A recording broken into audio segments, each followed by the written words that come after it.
안녕하십니까. 오늘은 비즈니스 미래 트렌드에 대해서 공부하도록 하겠습니다. 먼저 변경사항을 공지합니다. 강의 영상 게시 기간이 단축되었습니다.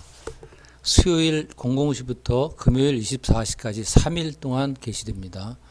여러분들한테 매주 나가는 실습지 과제는 5월 6일이 마감일입니다. 강의실에서 제출해 주시기 바랍니다. 각 실습지당 A4 한 장이고요. 이름과 학번과 학과를 꼭 적어주세요. 4월 15일 주간에도 강의는 실시합니다. 그리고 중간고사 대체 과제물이 변경됐습니다. 취업선호도 검사 L형이라는 것을 제출해 주시면 됩니다. 이것도 5월 6일 마감입니다. 상세한 내용은 블랙보드 게시판을 참조하시기 바랍니다. 여러분들 취업 준비 단계에서 목표 설정이 있고 직무 선택, 기업 선택, 구직 실행이라고 했습니다. 이 단계를 거쳐서 하는데 오늘은 바로 미래 비즈니스 트렌드가 어떻게 변화되는지에 대해서 알아보도록 하겠습니다. 최근 들어서 인터넷 때문에 사라지는 것들이 참 많습니다. 예를 들어서요. 요새는 스마트폰으로 아무 때나 막 회사에서 어떻게 하라 업무 메일이 오죠. 그 다음에 이메일이 오죠. 그러니까 사실 퇴근도 없고 주말도 없습니다. 그래서 소위 말해서 9 to 5가 없어졌고 휴가가 없어졌다 이런 얘기를 합니다. 또 하나는 여러분들 요새 비디오 대여점이라는 게 뭔지 아십니까? 아마 이거 모르는 사람도 있을 거예요. 뭐냐면 2009년도에 블록버스터가 파산했습니다. 그래서 요새는 다 비디오를 어떻게 보죠? 유튜브를 통해서 스트리밍으로 보죠. 요새는 비디오를 빌려보는 경우가 없습니다. 비디오 대여점들이 다 망했죠. 그게 다 인터넷 때문에 가능해진 그렇게 된 겁니다. 그 다음에 인터넷 때문에 집중력이 사라졌다고 얘기합니다. 왜냐하면 여러분들이 수시로 인터넷을 들여다봐야 되고 SNS로 막 뭐 메시지도 전해야 되니까 좀 집중력이 떨어지는 겁니다. 그 다음에 팩트가 사라졌다고 얘기를 합니다. 왜? 뭐 부정확한 정보가 뭐 인터넷에서 나도 뭐 이렇다 되더라 저렇다 되더라 올릴 수 있고 저 사람도 올릴 수 있고 이 전 세계 누구나 그냥 카톡으로나 아니면 뭐 어떤 거든지 다 정보를 발신할 수 있으니까 부정확한 정보가 난무하는 겁니다. 그리고 옛날에 우리가 음악을 듣던 CD 이것도 없어졌습니다. 왜? MP 파일로 다 들으면 되니까요. 따라서 길보드 차트도 없어졌고요. 이제는 다 파일로 듣습니다. 그 다음에 심지어 스트립쇼도 없어졌다고 합니다. 왜? 인터넷 포르노가 나왔기 때문에 굳이 스트립쇼 하는 그 술집에 가서 볼 필요가 없어졌다는 거죠. 자, 그러면 what else in your neighborhood? 여러분 주변에는 어떤 게 없어졌을까요? 한번 살펴보세요. 자, 최근 들어서요. 스마트폰 때문에 사라진 게 뭔지 한번 살펴봅시다. 스마트폰에 옛날에 PDA라는 게 있었습니다. 내가 뭐 약속한 것도 적어놓고 뭐 할 거를 미리미리 적어놓는 이게 PDA라는 퍼스널 데이터 어시스턴트라는 게 퍼스널 디지털 어시스턴트라는 게 있었는데 이게 없어졌습니다. 그리고 옛날에는 전자사전이라는 게 있었습니다. 계산기처럼 생긴 건데 거기다가 단어 뜻을 집어넣으면 이게 나왔죠. 근데 요새는 어떻습니까? 네이버 사전 보면 다 나오잖아요. 그리고 이 핸드폰에 모바일폰에 어플을 하나 사전 어플을 깔면 다 찾아볼 수 있죠. 그러니까 전자사전도 없어졌죠. 또 핸드폰에 지도가 다 들어가니까 내비게이션이 없어졌죠. 자, 음성 녹음할 수 있죠. 그러니까 녹음기가 사라졌죠. 자, 요새 카메라 얼마나 좋습니까? 뭐 카메라가 3개 달린 핸드폰도 있고 하니까요. 요새는 핸드폰 카메라가 웬만한 디지털 카메라보다 더 좋습니다. 그리고 GPS.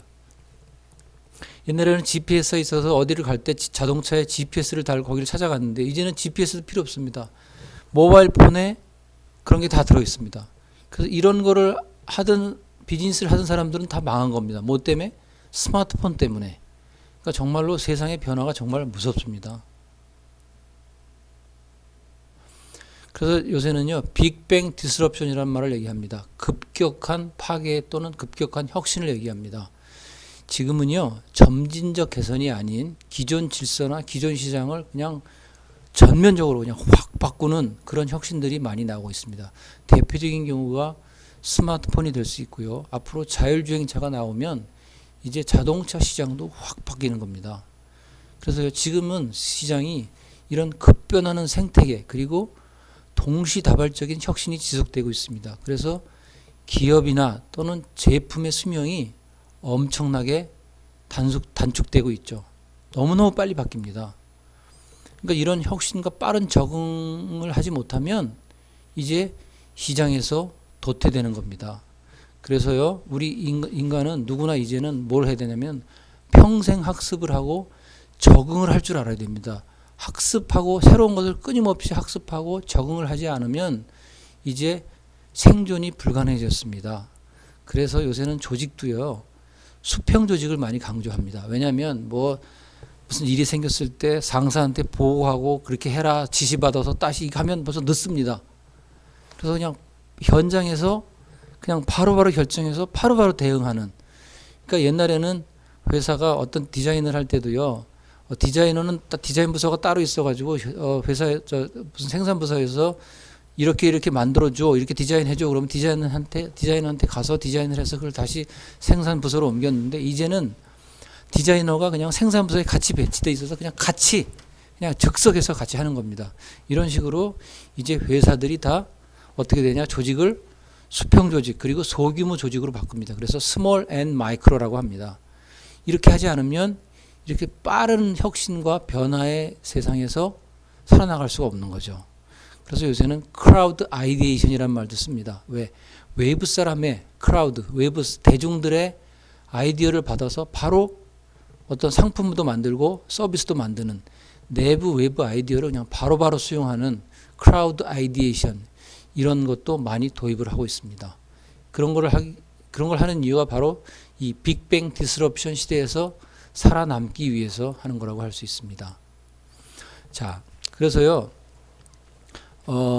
점진적 혁신과 파괴적 혁신을 비교해 봐야 됩니다. 자, 점진적 혁신은 기본적으로 인적 구성이 자기들 직원 위주입니다. 그렇지만 파괴적 혁신은 외부 사람들의 의견도 그냥 바로바로 받아들입니다. 그리고 혁신의 대상은 점진적 혁신의 경우는 작고 구체적입니다. 그렇지만 파괴적 혁신은 아예 그냥 시장 전체를 확 바뀌어버립니다. 광범위하죠. 보상은 점진적 혁신은 성과별 차등 지급을 합니다. 그런데 이쪽은 위너 텍스 올입니다. 승자가 다 같습니다. 왜요? 아예 다른 사람들은 다 망해버리니까요. 파괴적 혁신은 그렇게 됩니다.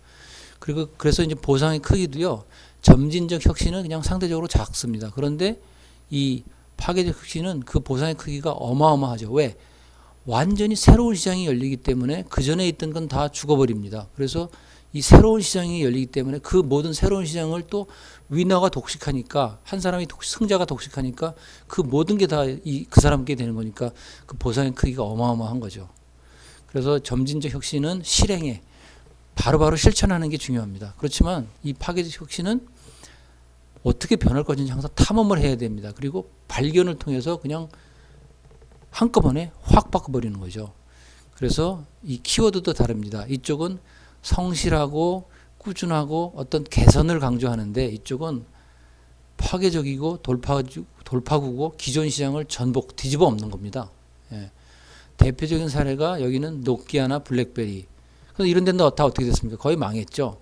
그런데 이쪽은 파괴적 혁신한 데는 애플이나 구글은 살아남았죠. 예, 바로 이겁니다. 자, 옛날에는요, 블랙베리가 굉장히 좋았습니다. 문자 보내는 데는, 이메일 보내는 데는 좋았어요. 그런데 완전히 애플이 아이폰을 만들면서 아예 그냥 전체를 뒤집어 엎은 거죠. 예, 시스템 자체를. 그러니까 완전히 여기가 성공을 한 거죠. 이런 식으로 점진적 혁신보다는 앞으로는 파괴적 혁신이 대세가 되고 있습니다. 그리고 기업은요, 장기 전략도 세워야 되고 단기 전략도 세워야 됩니다. 1년 단위의 단기 트렌드 점검을 해야 되고요. 또 10년 단위의 장기 트렌드 점검도 해야 됩니다. 그래서 기업은 요새는 항상 어떻게 되냐? 호기심을 갖고 평생 학습을 해야 되고요. 조직을 유연하게 수시로 조금만 변화하면 우리도 조직을 바로바로 바꿔줘야 됩니다. 그리고 행동은 민첩하게 빠르게 해야 됩니다.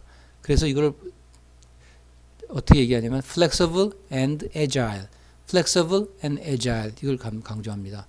왜 그렇게 됐냐면은요. 이제 옛날에는 타겟이 고정돼 있었습니다. 타겟이. 그래서 천천히 해도 됐는데 이제는 아예 우리는 누구를 상대하냐면 무빙 타겟을 상대합니다. 아예 표적이 움직입니다. 이 움직이는 표적을 상대하려니까 나도 유연하고 민첩하지 않으면 무빙 타겟을 잡을 수가 없는 겁니다. 자, 그래서요. 여러분들은 다 앞으로 회사에 들어가고 앞으로 다 리더가 될 사람들입니다. 그래서 리더는 그래서 앞으로 어떻게 되냐면 주기적으로 아예 뭐 한 달에 한 번 아니면 1년에 한 번씩 뭐 일상을 떠나서 미래를 생각하는 시간을 반드시 가져야 된다고 합니다. 특히 이것을 강조하는 사람이 빌 게이츠 같은 사람입니다. 그 사람은 항상 1년에 한 주씩 띵크빅이라고 그래가지고 휴가를 가서 생각을 합니다. 자기만 그러는 게 아니라 그 마이크로소프트 직원들한테도 띵크빅이라는 휴가를 줘서 기존 네가 하던 업무를 벗어나서 한번 다른 거를 한번 생각해보고 뭔가 좀 새로운 거를 연구해봐라. 지금 기존 것과 다른 것을 찾아봐라. 그런 시간을 갖고 있습니다. 자, 2010년도 10대 소비 트렌드 변화를 김난도는 이렇게 얘기를 했습니다. 첫째, 멀티 페르소나, 회사와 집에 나는 달라, 다중가면이 될 것이다. 그 다음에 라스트 핏 이코노미, 마지막 접점에서의 만족을 중시합니다. 마지막 접점, 소비자들한테요. 그 다음에 페어 플레이, 선한 영향력과 공정성을 중시합니다. 요새 사람들의 트렌드죠. 그 다음에 스트링 라이프, 이제는 차도 집도 물건도 소유 대신 경험, 그 다음에 접속, 필요할 때만 접속한다는 겁니다. 그 다음에 최근 들어서 초개인화 기술입니다. 0.1명 단위로 세분화된 시장. 이게 무슨 얘기냐면요, 이겁니다. 요새는 인터넷을 하다 보면 내가 무엇을 검색하면 그거에 관련된 광고가 바로바로 뜹니다. 혹시 내 친구가 뭐 카톡에서 뭐 어떤 특정 상품에 대한 얘기를 하면 그 다음에 내가 인터넷에 카톡을 찾아 들어가면 그 광고가 거기 뜹니다. 이런 식으로 각각의 개인에 맞춘 것이 가능합니다. 그게 빅데이터 때문에 가능해진 겁니다. 그리고 최근에는 팬수머라는 말이 생겼습니다. 적극적으로 관여하는 팬이고 또 그거에 관련된 상품을 소비하는 팬 겸 소비자가 되었다는 거죠. 그리고 이제는 특화를 해야 됩니다. 니치, 아주 좁은 분야죠.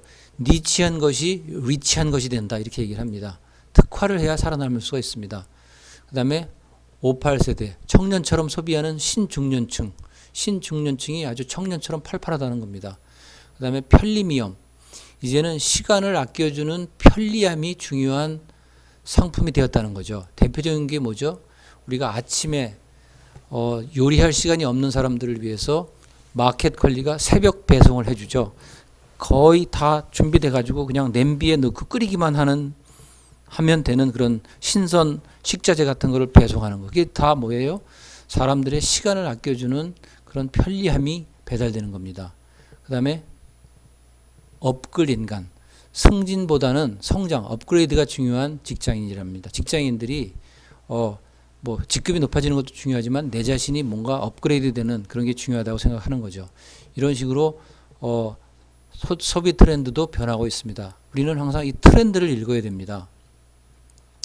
그리고요, 가트너라는 미국의 유명한 그 IT 쪽 연구하는 회사가 있습니다. 이 회사가 2010년도에 기술 변화가 이런 쪽으로 일어날 거다 해서 10가지 예측을 했습니다. 그거를 살펴보겠습니다. 가트너라는 회사가 발표한 겁니다.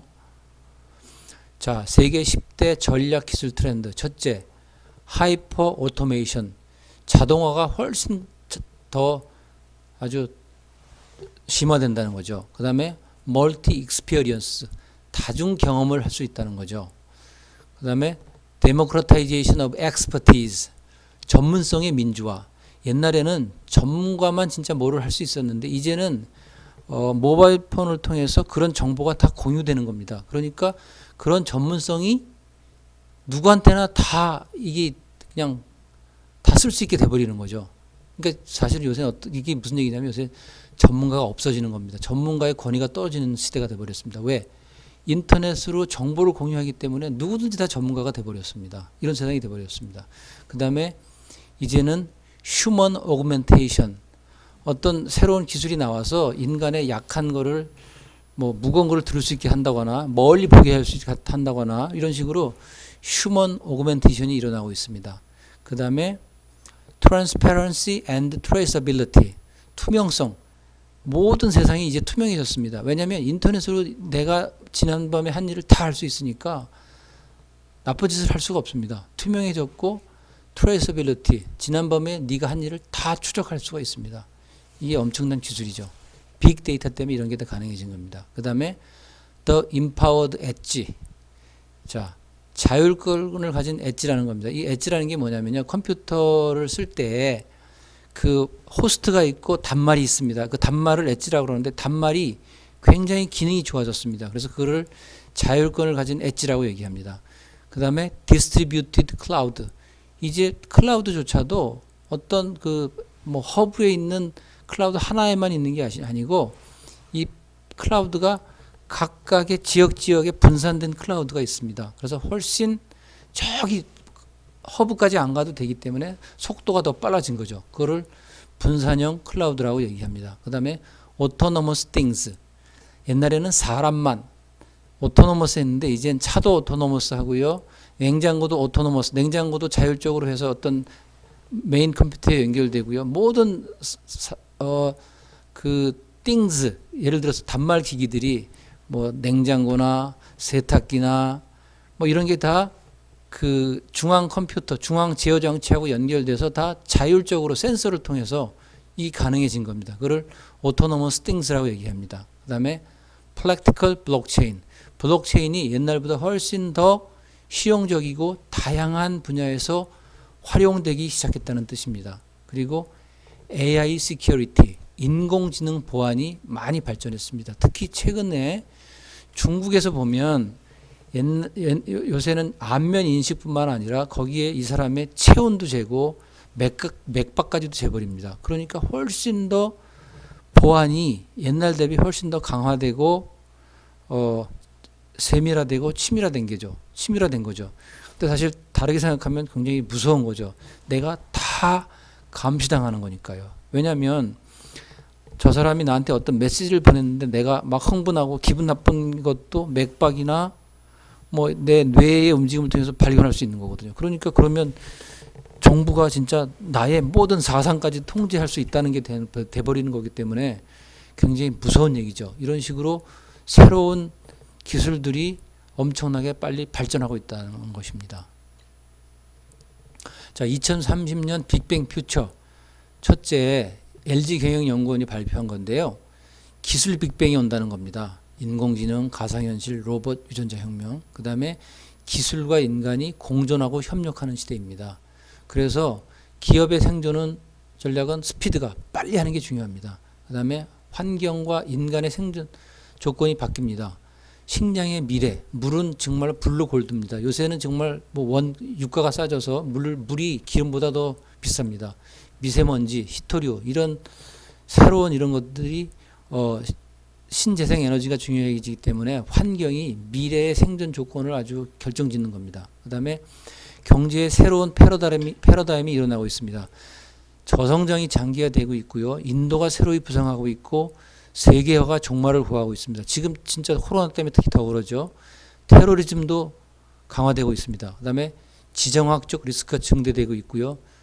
슈퍼 차이나가 점점 더 세지고 있습니다. 그 다음에 10년 뒤에 한국 경제의 미래는 어떻게 될 것인가? 저성장의 돌파구를 마련해야 됩니다. 인플레가 소멸될 수 있습니다. 고령화, 저성장, 저금리 시대의 전략 어떻게 될 것인지, 그리고 핀테크가 엄청 발전할 겁니다. 그리고 2030 여러분의 삶이 달라질 겁니다. 여러분이 상상하는 모든 것이 다 미래로 바뀔 수 있고요. 100세 시대가 될 겁니다. 미래의 직업 엄청나게 변할 겁니다. 그에 따라서 여러분의 일자리도 변할 거고요. 노동의 글로벌화가 일어날 겁니다. 여러분들이 아마 한국에서만 일하는 것이 아니고 이제는 여러분들이 한국 사람들끼리만 경쟁하는 게 아니고 아프리카 사람하고도 어떤 일자리를 놓고 여러분들이 경쟁할 수 있는 세상이 온다는 것입니다. 그래서 미래가 어떻게 될 것인가? 아마 다양성의 시대가 될 겁니다. 그리고 새로운 기회가 될 것입니다. 물론 이거는 능력이 있고 실력이 있는 사람들한테 해당되는 얘기겠죠. 그리고 삶의 질에 투자를 하는 시대가 올 겁니다. 이것도 결국은 돈이 있어야 가능한 얘기죠. 그래서 여러분들은 결국 여러분들이 실력을 기르고 돈을 많이 모아야 되는 겁니다. 자, 직업 하나로 평생을 사는 시대는 끝났다고 김범수 씨가 스타트업 캠퍼스 총장 취임사에서 이렇게 얘기를 했습니다. 그래서 앞으로는 어떤 시대냐? 아마 여러분들은 인류 최초로 인공지능과 경쟁하는 세대일 겁니다. 그리고 그래서 중요한 거는 직관이나 지식이 아니라 경험이나 체험이 중요하다고 합니다. 그래서 유대인들이 1년 세계 일주 여행을 하거든요. 여러분들도 다양한 경험을 쌓는 것이 중요해질 겁니다. 자, 지금 지식의 시대입니다. 다른 얘기를 하면 지본가의 시대입니다. 자, 빌 게이츠는요, 마이크로소프트 윈도우를 가지고 그 오피스라는 상품을 가지고 가게도 없이 인터넷 다운로드로 상품을 팔 수 있으니까 가게도 필요 없습니다. 그냥 운송비도 없고 점포비도 안 드는 겁니다.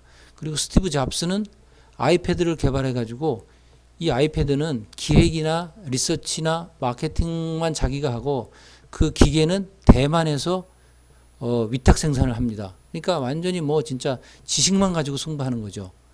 그리고 이안 브레머라는 사람은 유라시아 그룹 회장인데요. 이 사람은 스탠포드 정치학 박사입니다. 이 사람은 세계 정치의 위험지수를 개발해 가지고요. 국제 정치 정보와 투자 환경 컨설팅을 합니다. 왜? 주로 지정학 정보죠. 이게 왜 가능하냐면요.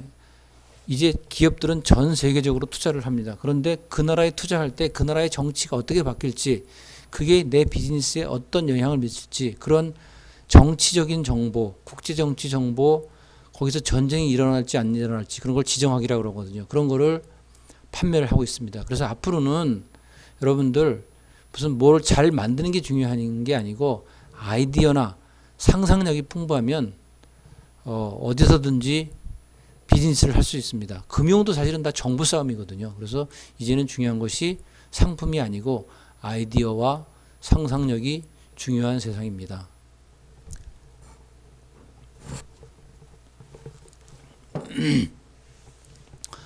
이건 넘어가겠습니다. 자, 그래서 일의 미래, 앞으로는 일의 변화를 예측하고 미래에 요구되는 능력을 능동적으로 여러분이 준비를 해야 됩니다. 그게 바로 지적 자본입니다. 지적 자본, 그 다음에 사회적 자본, 그 다음에 감성 자본, 그리고 안전지대에 넘어의 위험을 감수해야, 도전을 좀 해야 됩니다. 도전 없이는 큰 것을 쟁취할 수가 없습니다. 여러분들 대체적으로 한국 사람들은 부모들이 다 그냥 공무원 해라 이렇게 하지만 그렇게 해서는 큰 인물이 될 수가 없고 큰 돈을 잡을 수가 없습니다. 그 안전지대의 너머에 뭔가 위험을 여러분들이 감수를 해야 큰 것을 쟁취할 수 있습니다. 자, 인구 비즈니스에 영향을 미치는 요소를요. 제가 지난번에도 얘기했지만 결국은 인구 변화입니다. 이런 거를 잘 따져봐야 되고요. 기술 변화, 규제 변화, 세계화 이런 걸 잘 살펴봐야 됩니다. 이런 것이 내가 지금 취업하려고 하는 비즈니스에 어떤 영향을 줄 건지, 장기적으로 도움이 될 건지, 그러면 이런 거에서도 잘 살아남는 기업이 뭔지, 이런 상황 속에서도 잘 발전할 수 있는, 성장할 수 있는 산업이 뭔지를 여러분들이 잘 생각하고 그쪽을 여러분들이 선택해서 취업을 해야 된다는 겁니다. 자, 미래 변화의 7대 요인이 있습니다. 사회, 테크놀로지, 환경, 인구, 정치, 경제, 자원, 소위 말해서 STEPPER, 스태퍼가 미래를 변화시킵니다. 이러한 변화가 여러분들이 취업하고자 하는 미래 그 기업, 미래 산업에 어떤 영향을 미칠지를 한번 생각해 보시라는 겁니다. 예, 1부는 여기에서 마치겠습니다. 2부에서 뵙겠습니다.